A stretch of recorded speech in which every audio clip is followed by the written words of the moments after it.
following a heavy downpour on Wednesday night, the medium security custodial center in Suleja, Niger State, experienced significant damage, enabling the escape of 119 inmates. But despite this, authorities have managed to recapture 10 of the fleeing inmates. The Minister of Interior, Olubunmi Tunji-Ojo, who visited the scene, has emphasized the urgent need for reforms in the nation's 240 custodial centers. Well, in light of the recent incident, he assured swift action and ongoing efforts to locate and apprehend the remaining 109 escapees. Well, he also reaffirmed the federal government's commitment to restoring order and security. Well, he went further and stressed that the facility was built to house 250 inmates, but currently houses 499. That's one shot of a complete, double of what it was built to house. Oh well, we have with us in the studio Barrister Darlington Akumo, and virtually we have Chukwuma Okoro, who's a journalist and a public affairs commentator. Right. Well, welcome on board, Chukwuma. Thank you, Moses. Good morning, everyone. Good to see you. Good to see you this beautiful Friday morning. Right away, when this happened, when I saw this news, surprisingly, what came to my mind was, I need to talk to Chukwuma about this. That was what came to my mind, because I want to get your view. Our facilities, first off, are dilapidated. They are old. And then a storm has set people free. All right? This is... So, what the minister is saying now, that they will recapture and, recapture and ensure that facilities are rebuilt, is that what we should be talking about now? Or should we be putting in... I mean, before we did the name change from the prisons to correctional service, shouldn't we have thought about an actual structure, restructuring of the structure itself, as against just an appellation? Thank you, Moses, once again, and good morning, everyone. Good morning, our viewers all over the world. Moses, when this thing happened, the first thing that came to my mind was that, that is Nigeria for you. We have a leadership that is always reactive, a leadership that is not proactive. The said facility was built over 100 years ago. Over 100 years ago. And all this while, the correctional centers, as we rename them from prisons, have always had Controller General. What it tells me is that for a very long time, what has just happened is, again, speaks to our lack of maintenance culture. Because it is hard for me to believe that the rainstorm or whatever that occurred had not happened before, and that there were no signs that something of this nature could happen. I understand that they are natural disasters, but they are also means to protect ourselves against natural disasters. The lack of maintenance culture, which runs through all our institutions, is very open, is very clear. Because I don't want to understand that the CG in charge of the Suleja prison with his men did not know that the walls were dilapidated, that any little impact could make it give away. But it's difficult for me to assume they didn't know, because if you understand what happens in our civil service about bureaucracy, it is most likely that somebody will have written to point out these things to a certain authority, and an authority stood on the memo. Or the bureaucracy that exists in the city. Apparently for something probably, to happen. Yes. So that the financial outlay, to maintain it or to rebuild it will be so huge. It has happened all the time. We see our roads, craters on our roads, and we do nothing about them until the road is completely broken into two. It is at that time that we'll start remediation. Something that will have cost like 2 million naira. If you go to government books, you see 25 million naira, 50 million naira for that little job that could have been taken care of earlier. You know, but for the prisoners that were ran away, it's freedom unbargained. They didn't bargain for this freedom. And I want to challenge the Minister of Interior. It will be very, very impossible to recover all the 100, to bring back all the 119 inmates. What it means is that somebody whose justice was served, if probably somebody killed another person and the person was sent to prison, the person that was killed has again lost justice. That is just the implication. All right then. Let me come to Barrister Darlington in the studio now. Barrister, this in itself shows that the structure could have collapsed on the prisoners, leading to their death. On this ground, can the prisoners sue the federal government of Nigeria for negligence of their own safety? Yeah, if you look at it in that direction, you may be right, but it depends on the prison term they are serving. Even if you're serving a death sentence, your sentence should be authorized, not according to the climate or a natural disaster. No, don't look at it from that angle, because one, in the first place, these people are in the custody of the federal government. The federal government is in charge of the prisons. One of the reasons why it was turned from prison to correctional center is because the intention of government is to reform these people. Now, if a natural disaster occurs, it was unintended.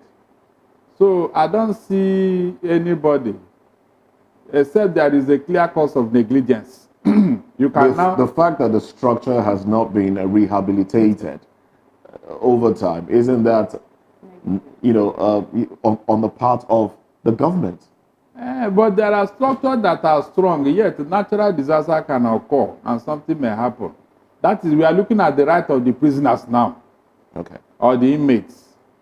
Do they have any right? Yes, they have a right, even as people that in custody, they have rights. But that right ends where the right of the people that came to there begins. You know, they have limitation. Every right has an exception. Like you may not say, look, we are now government picking, as they call themselves. It doesn't mean that because you are government, you cannot do whatever you like. No. If something like this happens, all you need to do, you call people who will evaluate what happened to know whether it was man-made or natural disaster, or that even the prisoners or the inmates caused it themselves. These are the ways to look at it. We are being told that it was rain that fell, and I know that the rain has been falling over the years, and the walls did not collapse. So the warders may even try to cover their negligence by telling us it was rain. But when investigation is carried out, that's when you now determine the right of the prisoners in this particular issue. Okay. Mind you, this prison was reported to have been there for over 110 years. Yeah. And it was meant to contain 250 people. But it's now housing almost 500 now. 400 and something. 99. Good. That means the pressure on the facility is much. And when there is this pressure, the wear and tear will be faster. Okay. So these are the things somebody should look at. And then say, okay, based on so facts, based on so this, I have a right to challenge the government. But the environment we are, can you do that? I want to tell you something. About 2017, something happened here. You know, we have this prison swap with the UK government, whereby they can bring some of our people there who are serving terms to come and finish it in Nigeria. The US immigration came to check here, the prison authority, they came to check where they are bringing these our people to come and finish their Jail time. here. They went to Kirikiri. When they got there, they were shocked at what they saw. That place is not even good to rear a pig, not to talk of a human being. And what did they do? They offered £700,000 to build 120 cells, modern standard, prison rooms to house inmates. That was what they did at Kirikiri before they were able to bring those people there. So that will tell you that something is wrong. If it is a general malaise, they will not ask you what locus, because did it affect only you or something that is general? Because when you are going to ask for your right in such matters, you must have a locus. Okay. Now, to you, Mr. Chikuma Okoro, when you were talking, you made mention of the Controller General, and let's actually go back, a little bit to what happened before now.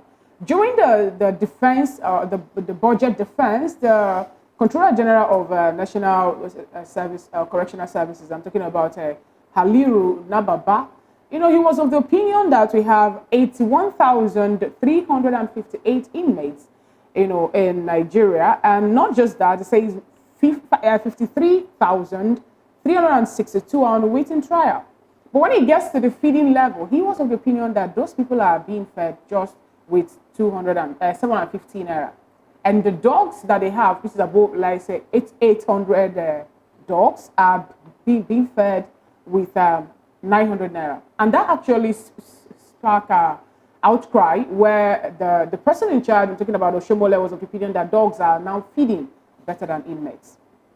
Do you really think it is the issue of bureaucracy or negligence that actually led to what we have now? Because if you say it's a bureaucracy, is it also bureaucracy that happened that made the Kuje prison break also happen? Because we could recall that information was given to them ahead of to say something like this is going to happen, tighten the security, and before you know it's happening, there was a jailbreak in Kuje, and a lot of people actually escaped from that particular prison.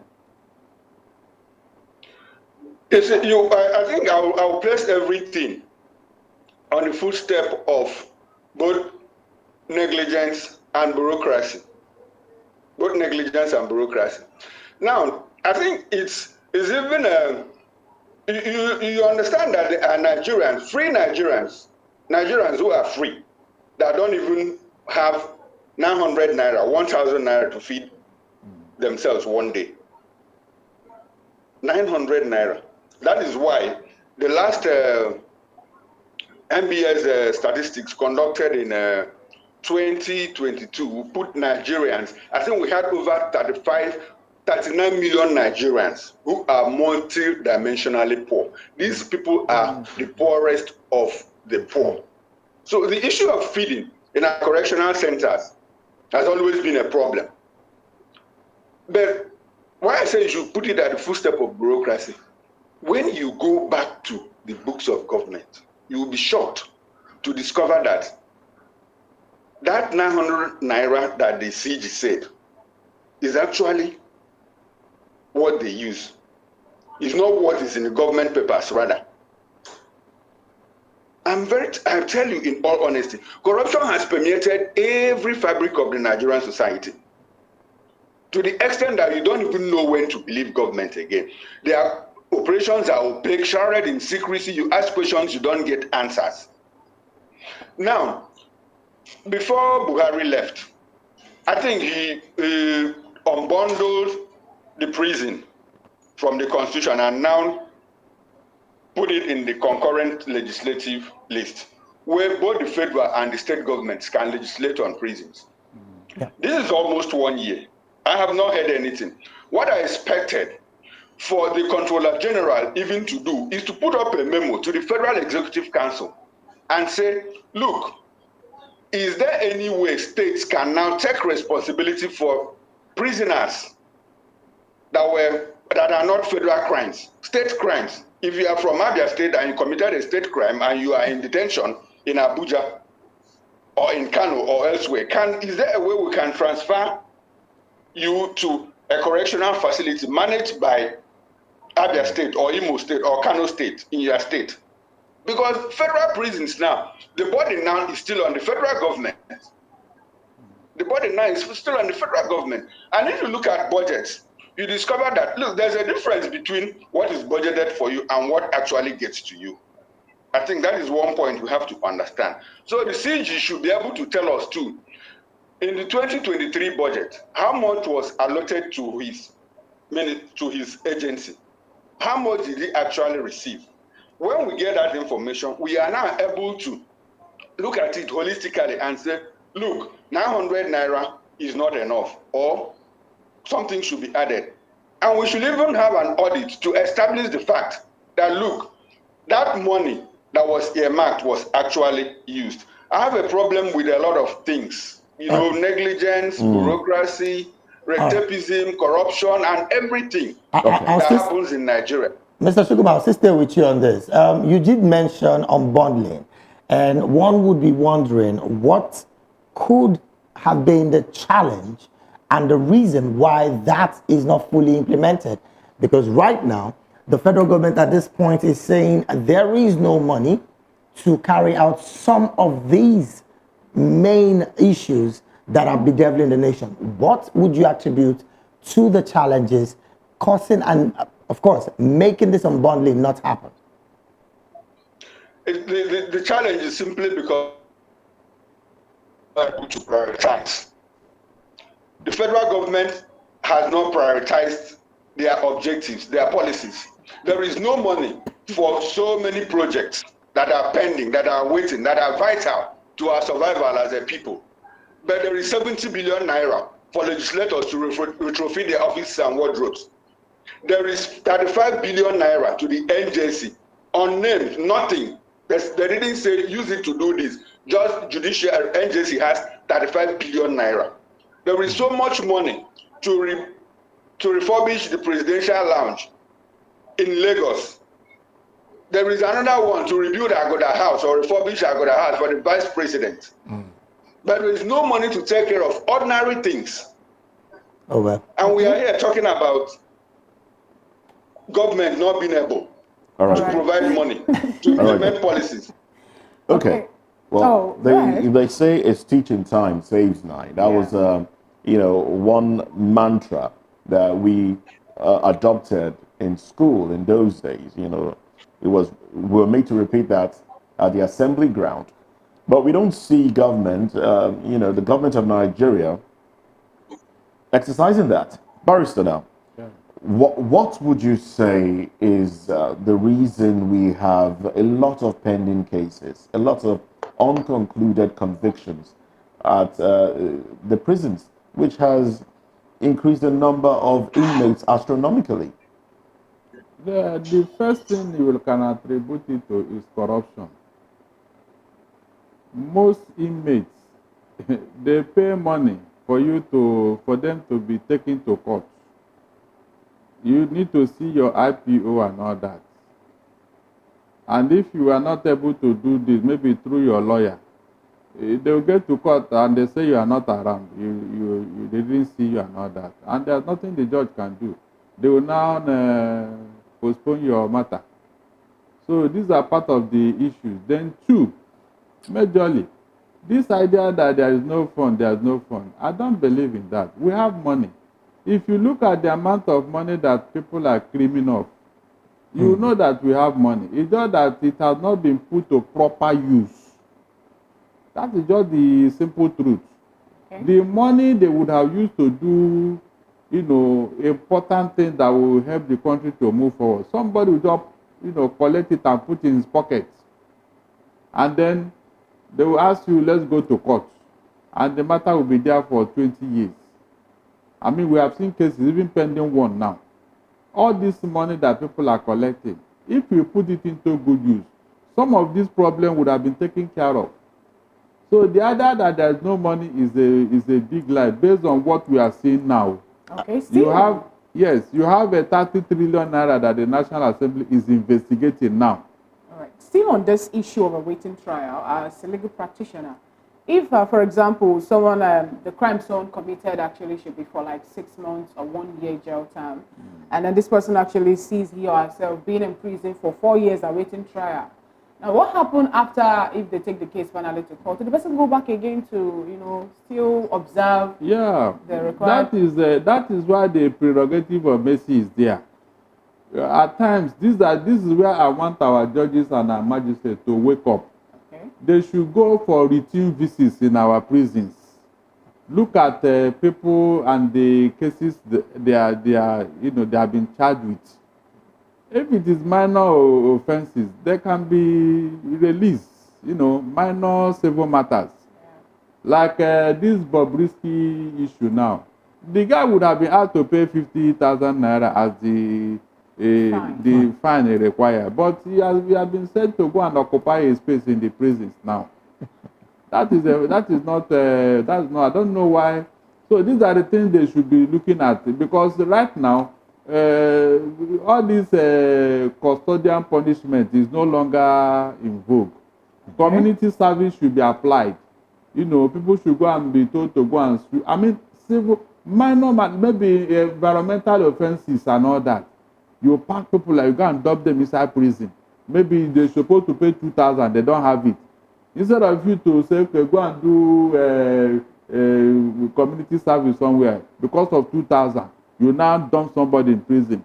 Let me tell you the implication. By the time you punish people like this, they become hardened. Because I know of one case, one Gologolo, who is a notorious armed robber. He was picked up somewhere at Mile 2 by the police because they claim he was wandering.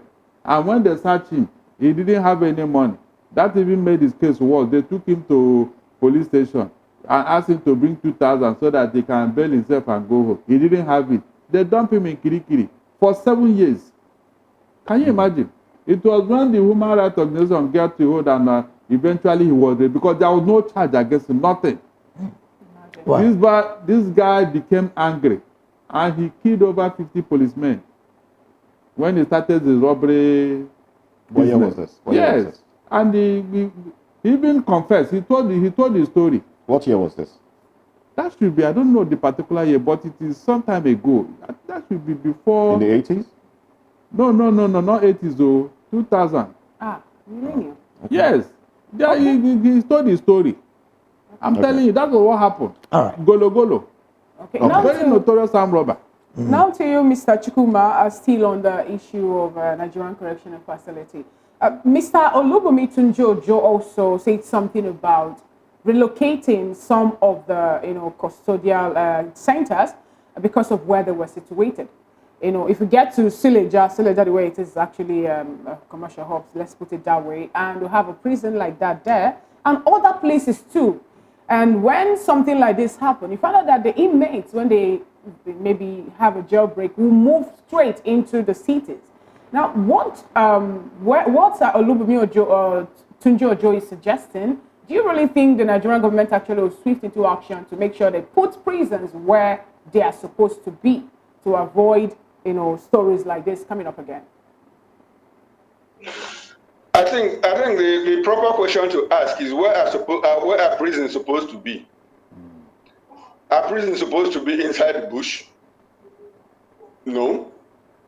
Prisons are supposed to be within a vicinity that is close to a city, for obvious reasons, for transportation of people that are waiting trial to court, so that they will not be waylaid on track roads. If you assuming you take them to the hinterland outside the metropolis, prisons are supposed to be located within the presence of a city, so that those of them that are doing manual job, correctional duties, will have access to those places without straying or without running away. So that is the first question to ask. And again, you now ask, where you have stadia. You have stadia within the city. Most of the stadia in London, as you see them, Stamford Bridge, whatever, they are within the city metropoles. It doesn't stop anything, and even prisons. So, but what Tunji has raised is the issue. He has gone back to the issue I raised before. It has been unbundled. So, what I want to see the federal government do is to go back to its books and see how they can transfer prisoners. Those of them that are overcrowded, you take them to facilities where they will be accommodated properly. Barrister Agommo just told a story about what happened in Kirikiri when the British came and discovered that our prison facilities were not even good to raise pigs, much less human beings.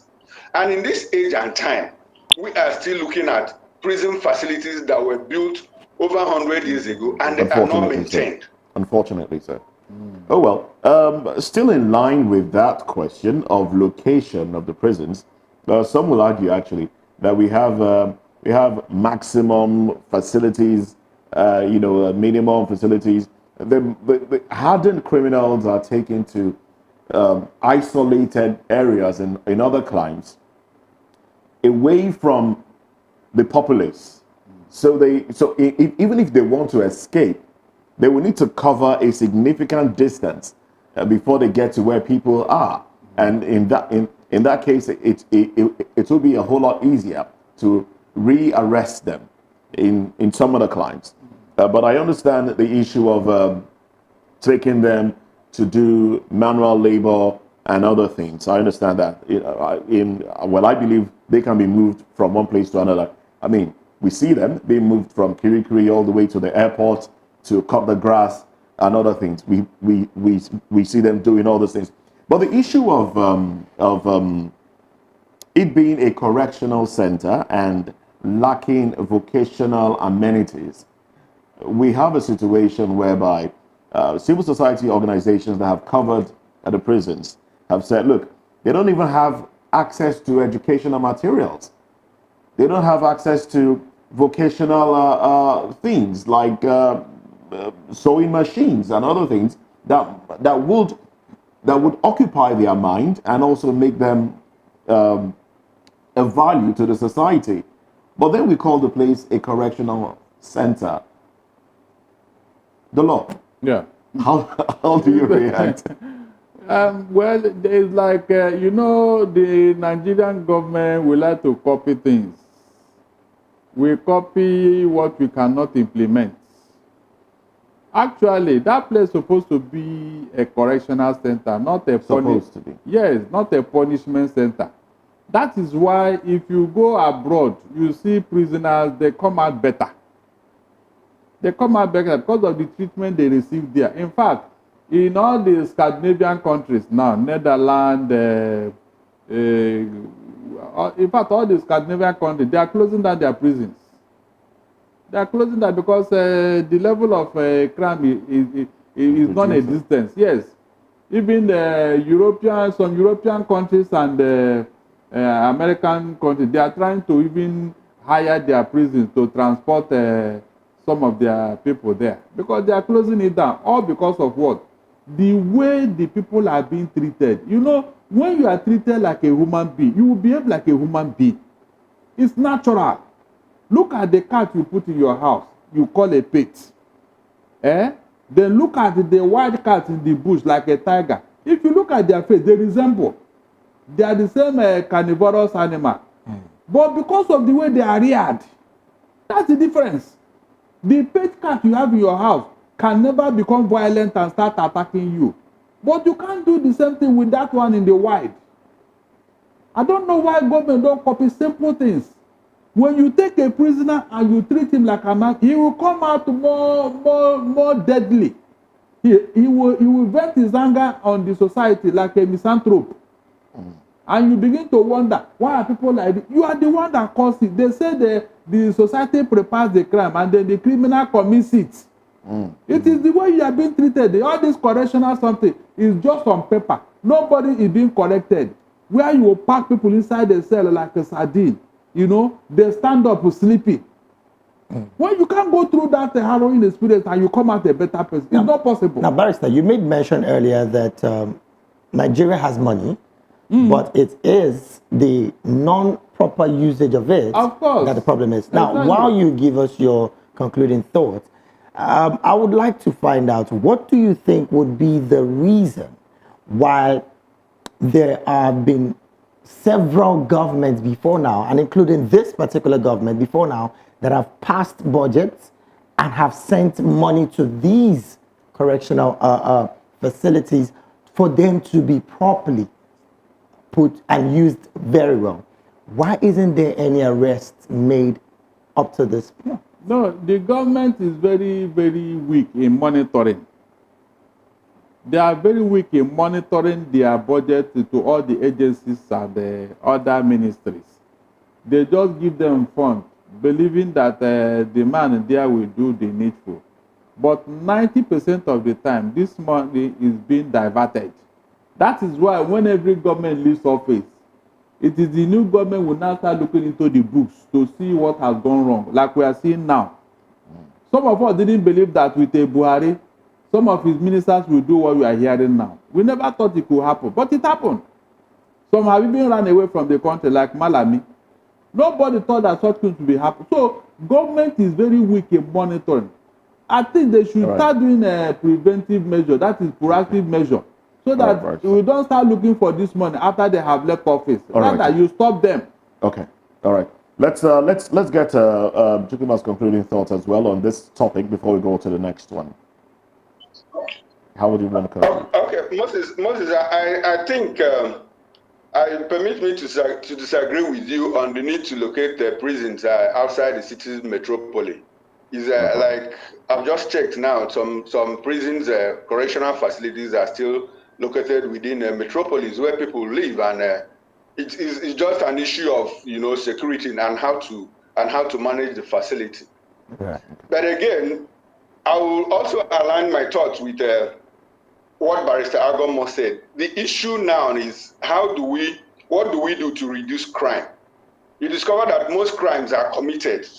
The intent to commit most crimes is because of lack or whatever. I'm not trying to justify criminality, but in a situation where somebody is pushed into criminality, what can we do to ensure that somebody is not pushed into criminality? And that the only way we can do that is to reform the society, grow the economy, provide jobs, employment to people.